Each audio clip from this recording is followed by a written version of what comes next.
if you don't sometimes speak out, if you don't threaten to speak out, you don't grab their attention. And I would rather err on the speaking out part than staying silent.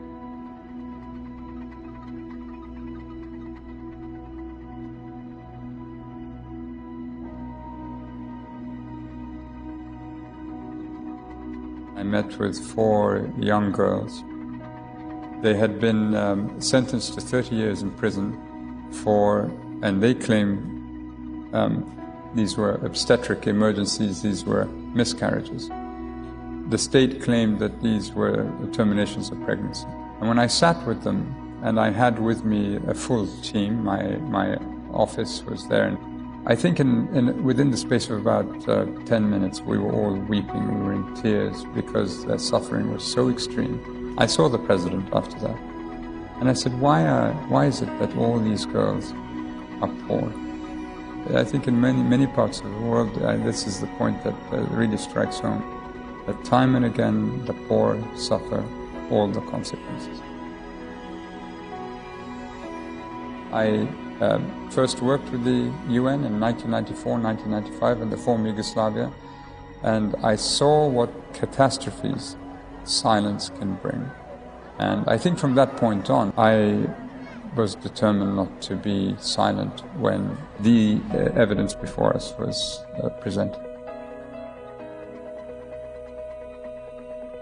The real pressure on this job comes from the victims and those who suffer and expect a great deal from us. And that's the pressure that I think matters most and is most consequential on us in terms of the need to do the right thing. Our job is to defend the individual victims, vulnerable communities, marginalized communities. Oppression is making a comeback. Repression is fashionable again. I don't believe anyone holding this position, even if they felt differently, ultimately can conduct business in a manner that departs too radically from the way that I've done it or my predecessors have done it. My belief is if you try to depart, you're going to hear it, and it will be extremely unpleasant for you because you're going to hear it from the very people who are suffering.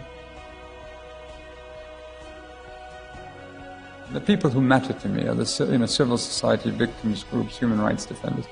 And if they said Zaid has done a good job, I'd be very content with that. If they said Zaid could have done better, I'll have to learn to live with it and accept it. It's very difficult to tolerate abuse of the UN when I keep thinking of the heroic things that people do in the field. And whether they be humanitarian actors or humanitarian personnel, my human rights people, the people who are monitoring, observing, and I take my hat off to them. I mean, they are the UN that I will cherish and remember.